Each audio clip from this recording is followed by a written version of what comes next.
This is GTM Tea, and this is where we get real takes from GTM leaders in tech. And my name is Lindsay Casal. I'm a fractional CMO supporting startup founders in tech and crypto. I've been in the crypto space for almost 4 years now, working on various early stage infra projects. And previously, I was in fintech marketing at SoFi and enterprise tech marketing at Salesforce. And today we're getting into something I think is going to be a bit of a hot topic. A lot of people are living through it right now, and it's what getting hired looks like, and what hiring looks like when budgets are tight. Budget is, being also reallocated. Headcount's frozen. It's summer. There's fewer roles we're all competing for. It's a little bit rough out there right now. So if you're a founder trying to build a team or a candidate navigating your job search right now, you're in the right place. This is why we're hosting this. And my guest today is Will Burleson. He's a partner at UpTop, which is a recruiting firm specializing in GTM and engineering and technical searches. Will and I have worked together on a couple of roles. I was really excited to bring him on today. One of the best in the biz. And he has a front row seat to how teams are hiring and sort of what's working in terms of getting hired in this market. So everyone, I would love to please welcome Will. Thanks for having me, Lindsay. I appreciate you. Yeah. Okay, so what are you drinking today? What's in your cup? Water. It is hot in Texas. I'm gonna go on a run after this, so I need to stay hydrated. Of course. I got my Americano. It's still early here in California. Nice. But yeah, I'm ready to wake up with you. Let's do it. So tell me a little bit about UpTop Search and what your day-to-day looks like. Definitely. So yeah, we're one of the earliest firms that we're specializing in like blockchain and crypto specific recruiting. We also did like a lot of and continue to do a lot of work with like trading firms and quant firms. And it will come as no surprise to anybody that a lot of my day is on calls with teams or with candidates. And when I'm not on calls, I'm scrolling Twitter or LinkedIn and sourcing and hitting that stuff hard. But a lot of the time is definitely calls. Gotcha. And yeah, so you speak to companies, right? Helping them find talent, but you also speak to talent. So you're kind of on both sides of the table. What's Definitely. the general vibe right now? What is the market like at this current moment? It's kind of tough to answer because everything in terms of processes for both teams hiring candidates is moving really slow at the moment. But I was looking at the numbers before we jumped in, and I'm actually at 16 or 17 placements for this year. So that's right above kind of my normal average of 2.5 a month. Mm-hmm.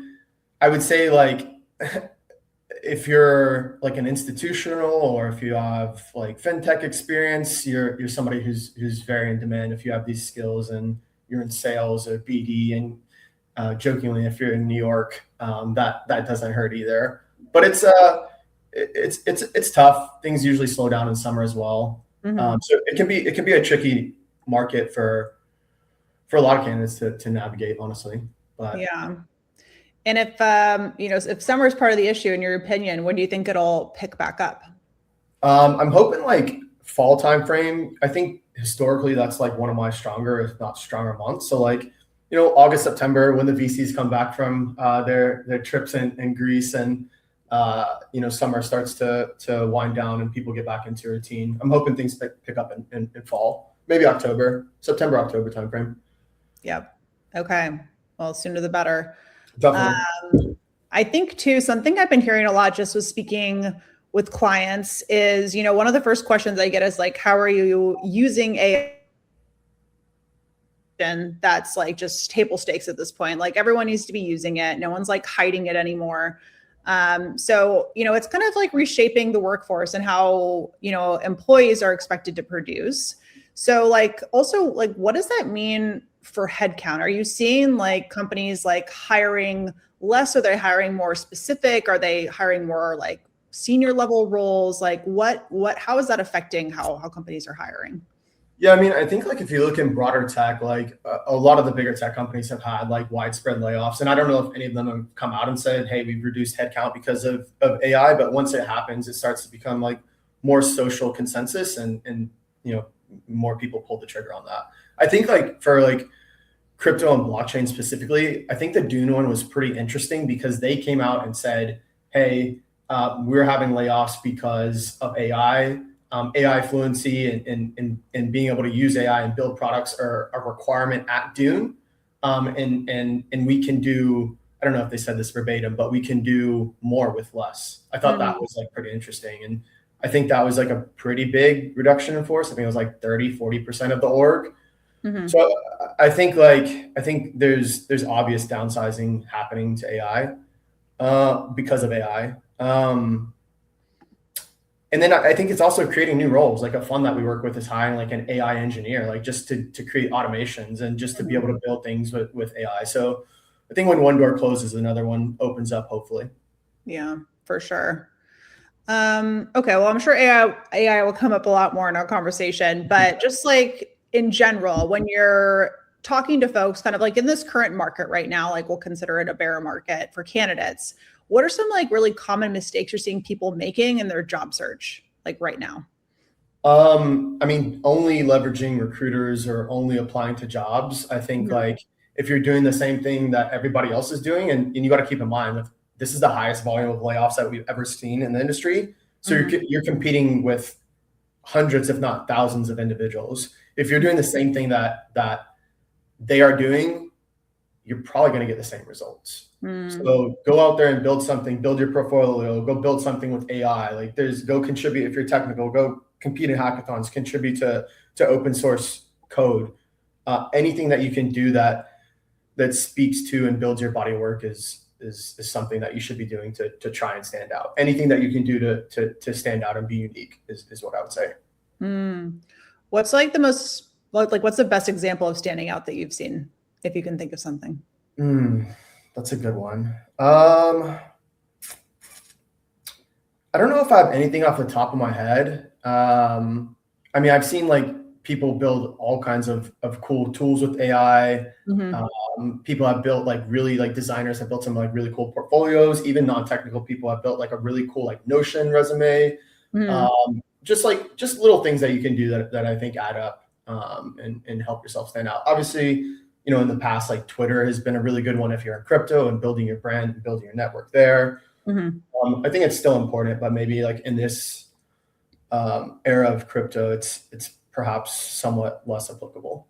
Yeah, I think that's actually a good point. So I've hired like a lot of people throughout my career, and I feel like the ones that stand out are the ones that kind of like don't just submit like a PDF resume, like to your point, like maybe they build a Notion, maybe they send me a website, which obviously is something they have to maintain.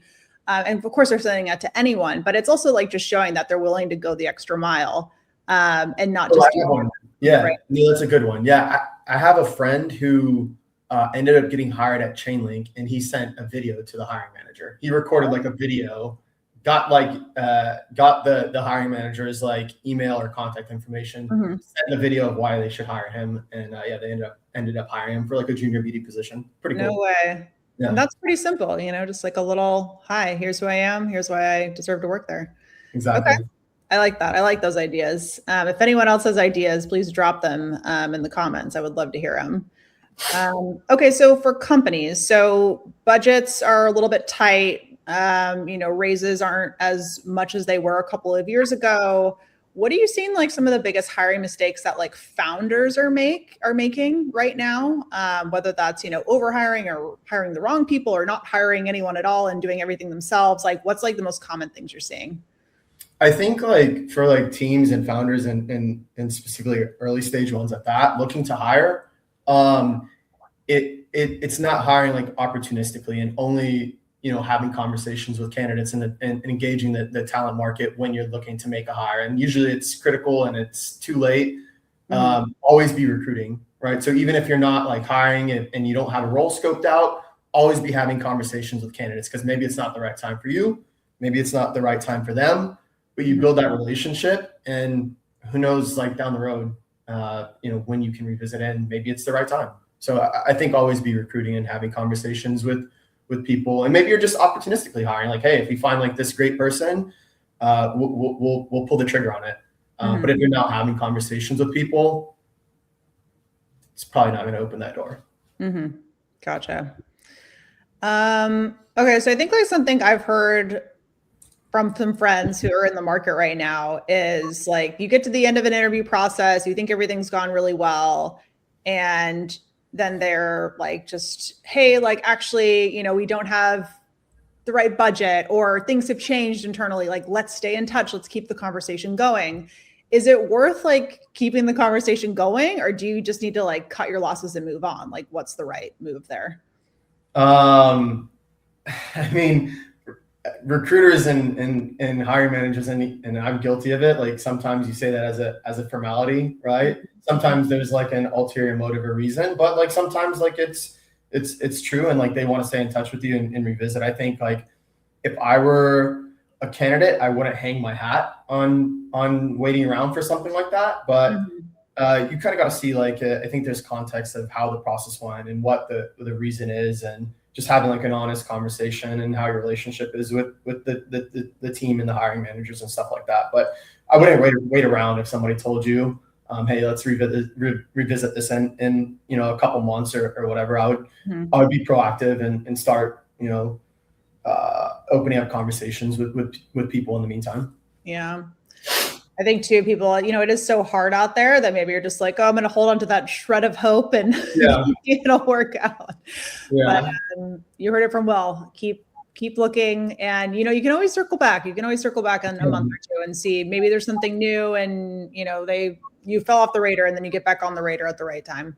Definitely. And I've heard about like horror stories with like offers getting pulled and stuff like that. So until you're even settled in working there, like always keep doors and possibilities open. You never know. Exactly. So yeah, I think too, like, a lot of my friends who I've been speaking to, unfortunately, I know a lot of people who've been laid off, let go, whatever. And it goes like, oh, I'm going to get a job quickly. And then it goes like a month, and then 2 months, 3 months. I'm like, one person I spoke to, it took her 8 months to find a job. And she's like a very qualified marketer. What do you think like could be a problem if you're seeing people like not getting, like, do you think it's something they're not doing? Do you think it's like the general market? Like, or what are some things that maybe they could think about adjusting if they're not getting those offers? Yeah. I mean, obviously like right now, like market is a factor, but I think like there's not like a one shoe fits all answer here. I think you have to look at like in this situation, if you're a job seeker, you have to approach it like pretty holistically, right? Like if you're trying to leverage your network and it's not surfacing opportunities, probably done a pretty bad job of networking over the past couple of years. If you're not like, if you're not getting interview requests because you're applying to roles or you're getting intro to roles, then it's like it's a skills misalignment, or it's a resume issue if you're not getting calls. If you're dropping out after the first call, the screening call with the recruiter, maybe you're saying the wrong things in terms of like motivation and stuff like that. It really depends like what stage of the process you are not getting traction or not making it past, and you kind of have to go back and sit down and game plan from there and see what you're doing wrong. Yeah. And I guess like if maybe like someone is consistently not getting to that second interview, let's say, what's like a good like recommended next step? Like not everyone has access to like, a career coach or something. Like, of course you can like ask Claude, or like, what would you like recommend that person does? I mean, I have talked to people that record like their interviews and like play it back. And like, that's probably like the best thing, like see like what you're saying wrong. Because like when you get into, I don't know, when I've interviewed, I like completely like blank out and like white out and black out. Like I don't remember what's asked. I don't remember what I said. So if you're like me, I think recording it and listening to like what you're saying back and what kind of questions are being answered, and then going kind of like refining like what you're saying from there. If you're not making it past that first round, and usually it is with a recruiter, so it's something to do with your background or your skills or your motivation. Usually it's a pretty like high level conversation, so you're probably like not saying the right things there. Yeah, and I'd say to add to that, when I interview folks, I can tell very quickly if they're like tailoring their background or what they're telling me to the role, versus if they're just like brain dumping everything they've ever done. They obviously like didn't prepare. They're using the same old spiel. I'm just like, okay, like some of this is relevant, but I'm like, why are you telling me about this random thing that I don't care about? You're stealing my line from later on one of the other questions. Okay. Like, we can tell like when you're rehearsing, Like, Okay. have a genuine conversation. Like, we can tell when something's rehearsed. Like, you have like an answer that's not really relevant, or you going on some weird tangent. Like, don't rehearse. Do your interview prep, but like don't rehearse your answers. Okay. So just be authentic and just, 100%. Yeah. Just have a it's genuine okay conversation. to not read off a script. Yeah, for sure. Yeah. Okay, so another thing I've come across, which is great for me as a fractional CMO, but a lot of companies can't justify a full-time like senior leader hire or a head of department. So they kind of lean more into like fractional contract roles, even like an advisor that comes in like for a couple hours a week.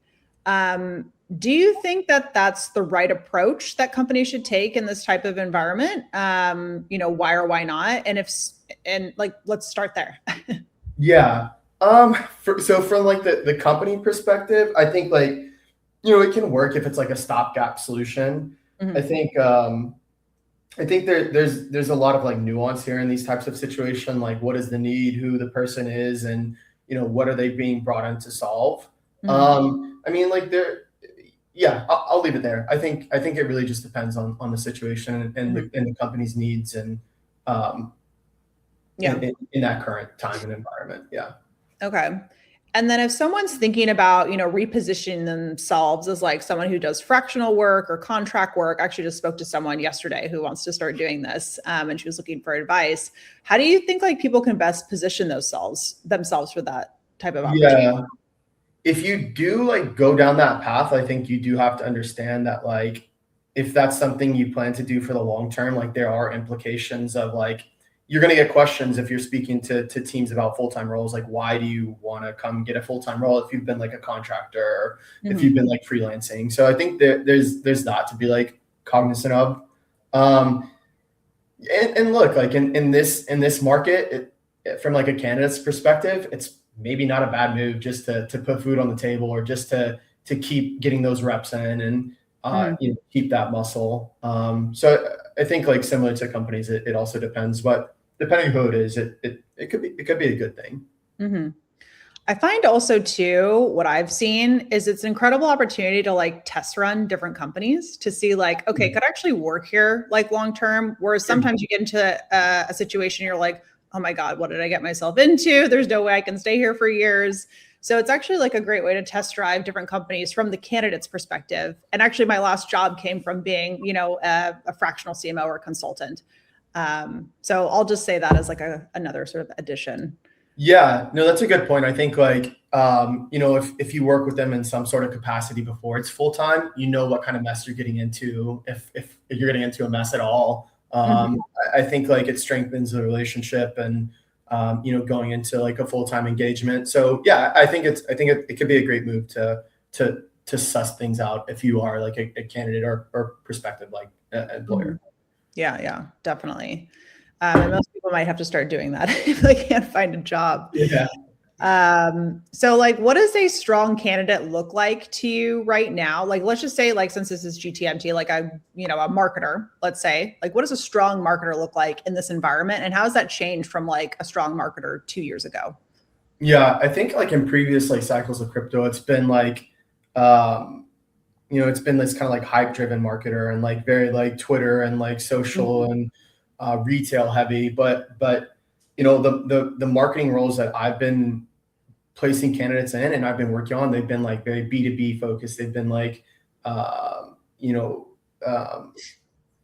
people are looking for like growth marketing experience, like true growth marketing experience, like SEO, like demand gen, like, sales enablement, all these like core Real pieces, actual real marketing, right? So not just like social media marketers, but actually looking for like marketers to grow a business. I think that's been interesting. And I've had like half a dozen teams who we've worked with on various marketing roles, and they've said like, we are open to candidates with no crypto experience, or actually we don't want any crypto experience at all in this candidate. That's a complete 180 compared to previous years, as I'm sure as a marketer yourself. Yeah. Yeah, that's interesting. I've actually been seeing a huge increase in growth marketing as well as product marketing. Like we finally started caring about product marketing in like the Web3 crypto space, which we hadn't before. I joke with Laguna over at Solana Foundation. She's like a strong product marketer, and she's been like talking about it for a while. I've been talking about like more product marketing in crypto for a long time, and yeah, agreed. Growth marketing and product marketing are really in demand right now, and that's a good thing. It is. I'm happy for it. It just took a little while. I'll say the other thing too is when I'm interviewing with clients, it's always like I said earlier, what's your AI stack? How do you use it on a daily basis? Do you really need to like hire a large team? Like people are going back to like just wanting to hire one marketer. And that's honestly going to be the future. I think it'll be like one marketer and a bunch of agents at like billion-dollar companies in the very near future. I think what the term for that is like distribution engineer or go-to-market engineer, right? Yeah. Which is like, it's still a lot of work, I'm going to tell you. Just like sort of like the mechanics of getting all the promotions out for even this live stream and like doing everything myself. Like, yes, it's faster. Yes, you can do it with one person, but it still takes a lot of time. Even to operationalize things. So I think we're still a ways out, but I think it's also like a competitive advantage to be using it on a daily basis to upskill as much as possible. To use it to, I hate to say it, but make your team as lean as possible. And that's also going to appeal to folks that are trying to hire you. You're like, I can do this job of 5 marketers and I just need myself and maybe one other, junior person. So, I think like a lot of people and founders and just in general, like don't understand how multifaceted like marketing can be. And also like how like operationally and like administrative, like intensive marketing is on the back end. You know what I mean? So there's a lot of moving pieces to it. Yeah. And I agree with everything you said as well. Yeah, that's a great point. People just think marketing is one thing and it's many, many functions and many specialities. And like, you can't do all of them well. And if you can, you don't have time to do them all well, even with AI. But that's a whole nother topic. Okay. What are your best tips for building a strong network? Because you mentioned earlier, that's one of the best ways to find a new role. Like if you're talking to someone who maybe is new in the industry or new in their career or haven't like just put in the work to build that network, like what's your best recommendation for starting that process?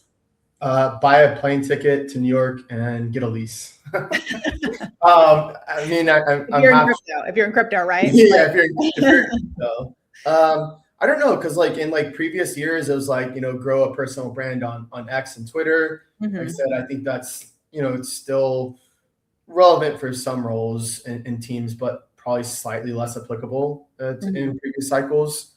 Yeah. Also, like I would say like, go to conferences and meet people, but now there's a lot of people at conferences that are unemployed and looking for roles. So I don't know if that's the best thing. I don't know if I have a good answer here. I think anything that you can do to showcase like proof of work and that you can do the role and identifying problems for founders and teams, anything you can do on that front to try and stand out is something that is advisable from my recruiting perspective. Yeah. Yeah, I think there's like 2 components, right? There's the online networking, which anyone can do. You don't need to leave your house and it's free. And that's a combination of being on whatever social media platform is aligned with your industry. For crypto, that's Twitter. For regular tech, that's LinkedIn. And like there's some other sort of ones on there too. And then, also in sort of the crypto space, even in bleeding into tech is like Telegram groups and kind of getting in there and kind of seeing like who you can meet, like doing coffee chats, doing like whatever random, informational interviews. Yeah. I've had some great leads that way. And then I actually think like the event piece is important. And it's not necessarily going to like the biggest industry conference that you can like get a plane ticket to. It's like, okay, let me go on Eventbrite or Illuma. What's going on in my neighborhood, like, or whatever city this month? I'm going to like earmark 2 events. I'm going to go to them. My goal is to meet with 3 people. You know what I mean? So just like setting goals for yourself in your local place. And you never know, like sometimes it's not like you're going to meet someone that's going to hire you, but maybe they have like an uncle, a sister, a cousin that like is someone that you can talk to. And then that leads to something. Like I've had many degrees beyond me, like have led to very successful business ventures, job opportunities, whatever. Yeah. So that's it's so true. doesn't have to necessarily be like the person you speak to. It could be, someone associated with them. The You know, network, that's essentially. that's so true. I do think like most of the events that if you're trying to work in like frontier tech, you probably do have to be in New York or SF Yeah. to get into like the really good ones and with the people that you probably want to get in front of. Yep. So I say it jokingly, but there's some truth there. Save up for a plane ticket. Yes. Plan it around a large event. ETHConf or NY Tech Week just happened in New York. If you're looking for another one, San Francisco Tech Week is in October. I don't remember the exact date, but just Google it. I will definitely be there as I'm close to the city. Okay, good. So I have one more question for you, and then we're going to get into rapid fire. Okay, cool. What just generally is the best advice you have for companies looking for candidates and also candidates in today's job market? Probably just like going back to like what I said earlier, like for teams, like just to always be recruiting. Like if you don't have a dedicated, recruiter in-house, if you're early stage, like it's going to be the founder's responsibility typically. And like it should be like if you're building this company, the most important thing that you can do to make your addition to the startup that you can do to make it successful is like the people that you bring on, right? So I think for early stage founders to just be heavily involved in the recruiting process. You should own it really from like end to end, unless you have like an internal ops person that takes some of the load off. And I think like for candidates, like I said, it's just really like proof of work, what you can do to stand out. In this era with AI, like there's nothing to stop you from building whatever you want or doing whatever you want. Like code is a bit of a commodity now. So getting out there and building things and solving problems for companies and founders will help get you, if not get you through the door, at least open the door, I think. Yeah. Okay. Great advice. So just a few rapid fire quick hits before we close out. Resume or LinkedIn, which actually matters more? This was a tough one. I was like going back and forth because like, I've submitted like candidates like profiles to teams for roles and they always ask like, if you don't have a resume, like where's the LinkedIn? I think I would maybe slightly go more towards like LinkedIn in this situation because like with AI and like fake profiles and like ATS is getting spammed with like resumes, the connections that you get like show like social consensus or validity. So like the first or second or third degree connections, I'd maybe say like LinkedIn, but this is a tough one. I could go back and forth. Yeah, they're both important. Yeah, they are. Okay. What's the biggest green flag when speaking with a job candidate?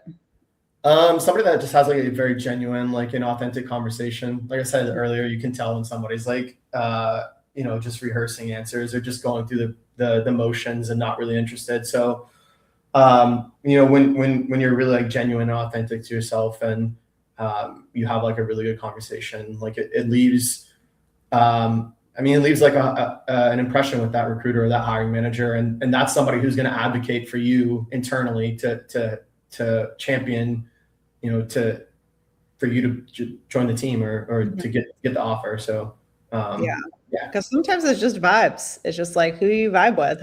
Recruiting is kind of like dating, right? Like it's like who do you vibe with? Like who do you get along well with? Like you're going to be spending potentially more time with that team or on that role than you do with your family. So I think it's important that both parties like each other and can tolerate each other. Yeah, that's so true. Okay, well then biggest red flag when speaking with a candidate? Some people that just like go straight to like what is the comp for the role? Like that's like one of the first questions that they just go straight to that. Okay. Probably. Okay, good to know. And this is also good for founders to know the green and red flags as they're hiring. Yeah. Like it's okay to like, when I reach out to people and they, hey, like what are the salary bands and stuff like that. But if you're going straight into like a first round conversation and you're just like that, your first question is like, what is the comp and stuff like that? Like, yeah, I don't know. Heads in the wrong place. Missionaries over mercenaries. Yes. Best channel to find a job or good talent in tech as a whole right now? I don't know if it's a channel, but your network. Your network. Okay. That's a channel. Yeah. Okay. Best thing a job seeker can do this week to stand out?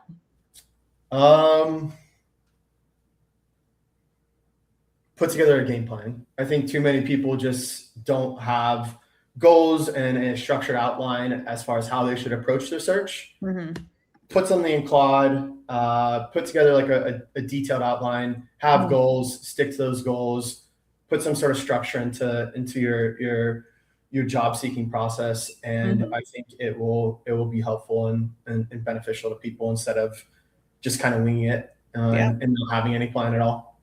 That's actually great advice. And then adjust it if it's not working, right? Exactly.